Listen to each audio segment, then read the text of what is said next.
Bonjour à tous, j'espère que vous allez bien. Le soleil vient juste de sortir, je vois un peu rien de ce que je suis en train de faire. Il y a beaucoup de gens qui me posent cette question quand ils me rencontrent pour la première fois. La première question qu'ils me posent, c'est quel âge j'ai, parce qu'apparemment mon corps ne va pas du tout avec ma tête. Disons que la dernière fois que j'ai demandé à quelqu'un quel âge il me donnait, on m'a dit 16 ans. Et c'était il y a 2 ans. Je sais pas si ça a beaucoup changé depuis, mais voilà où est-ce qu'on en est. La deuxième question, c'est où est-ce que je viens, parce qu'apparemment, j'ai pas une tête de française. J'ai juste suivi mes parents lorsqu'ils devaient déménager à droite à gauche pour leur travail. Mais j'ai quasiment toujours vécu en France, et puis c'est quand même ma langue maternelle, quoi. Pour vous la faire un peu courte, j'ai été adoptée. Ma génitrice est malgache, donc le Madagascar. Au passage, Madagascar ne se résume pas au film, parce qu'il n'y a pas de lion ni de girafe là-bas. Si vous voulez en voir, c'est ailleurs. Et mon géniteur, je ne le connais pas. Tout ce que je sais, c'est qu'ils m'ont mis à l'adoption, pas longtemps après que je sois née. Et du coup, j'ai été adoptée et mes parents sont franco-malgaches. J'ai été élevée à la française, ce qui fait que du coup, je ne parle pas du tout malgache. J'aurais pu, mais ça n'aurait pas venu vraiment à l'esprit de m'apprendre quand j'étais petite. Du coup, c'est un peu tard. Bon, c'est pas trop tard non plus. À Madagascar, les gens ne se ressemblent pas. C'est-à-dire qu'il y a beaucoup d'ethnies parmi les Malgaches. Et moi, je suis née dans les hauts plateaux, où il y a une forte communauté asiatique. Dans le temps, il y a des siècles, avec les immigrations, tout ça, les découvertes de différents pays, tout ça, il y a beaucoup d'Indonésiens et de personnes d'Asie du Sud-Est qui sont venus à Madagascar. Et du coup, le mélange de la population fait que du coup, tu as tu as une ethnie à Madagascar qui s'appelle les Mernes. Et les Mernes ils ont des traits assez asiatiques. Si vous voyez ma tête, il y a des gens qui, dans le passé, m'ont dit que j'étais peut-être sénégalaise, j'étais peut-être chinoise, j'étais peut-être japonaise. Sauf que si t'as un minimum voyagé, tu verras que je leur ressemble pas du tout. J'ai eu un ami quand j'étais au lycée qui était indonésien et les gens venaient toujours nous voir en me disant vous êtes pas frères et sœurs par hasard? On peut pas nier qu'on a des origines communes, quoi, parce qu'il y a eu un mélange. Et du coup, ça m'amène justement à la problématique suivante, c'est que je suis tombée. C'est quand même rare, mais bon, les fois où je tombe sur des gens comme ça, c'est quand même chiant. Ces gens pensaient connaître mieux que moi d'où je venais. Sans m'avoir parlé avant, ils me disaient « Ouais, mais non, mais toi, t'es pas malgache, t'es je ne sais quoi. » un truc. Ils m'inventaient un passé. Et c'est arrivé que ils poussent tellement le bouchon en persistant sur le fait qu'ils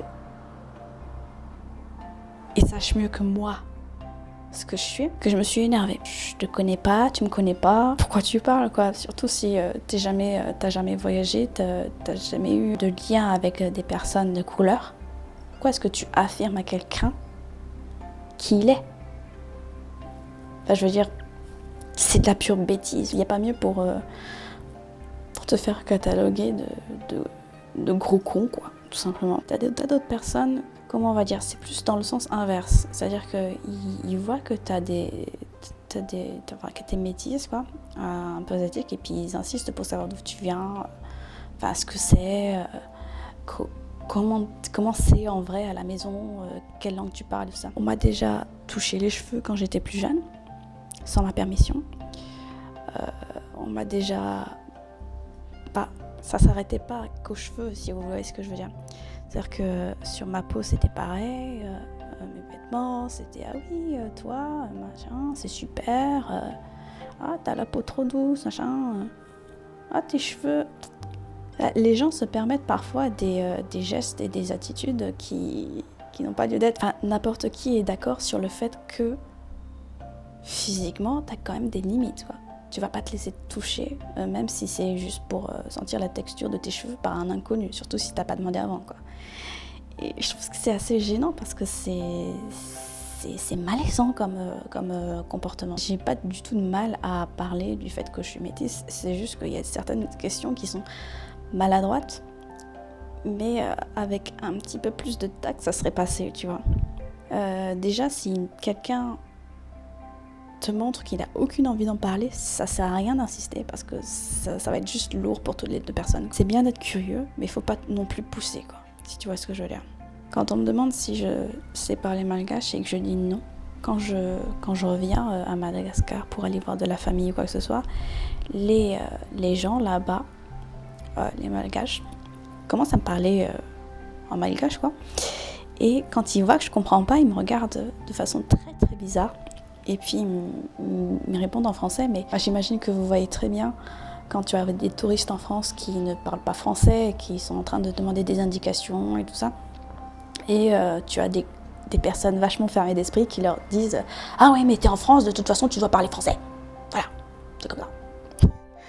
Et à Madagascar, c'était exactement la même chose pour moi. C'était peut-être pas aussi virulent, mais d'un ton vachement péremptoire, on me faisait bien comprendre que, étant donné que j'avais une tête de malgache, je devais absolument savoir parler. Sauf que les personnes qui sont adoptées d'une part, ils n'ont pas l'obligation de savoir parler la langue. C'est soit un choix qui leur a été posé, soit on leur a juste pas appris, quoi.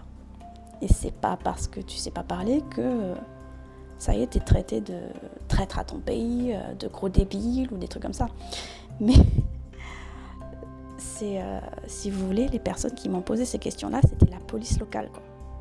Sauf que moi, j'avais pas envie d'avoir des problèmes, donc du coup, je leur disais rien. Je disais si vous voulez absolument savoir toute l'histoire, voilà, je vous raconte, mais juste laissez-moi passer, quoi. Je comprends pas tellement pourquoi est-ce que les gens, les gens sont soit super positifs lorsqu'ils rencontrent une métisse, soit super négatifs en disant ouais, mais de toute façon, toi, t'es banane ou t'es noix de coco, bounty, ce que tu veux. Et je comprends pas comment est-ce que tu peux être aussi fermé d'esprit. Je veux dire, tu choisis pas ta couleur de peau, tu choisis pas tes origines.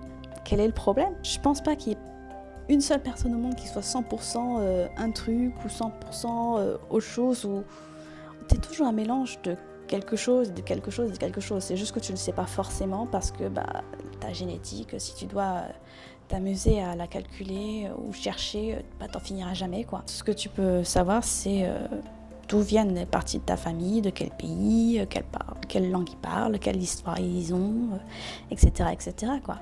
Tu peux absolument pas du tout agir là-dessus. Je comprends pas du coup pourquoi est-ce que les gens sont si...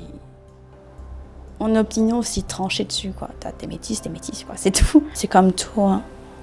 Que tu sois français, belge, chinois, algérien, américain, tout se passerait tellement mieux si les gens étaient un petit peu plus respectueux les uns envers les autres, qui voient où sont leurs limites, tout simplement.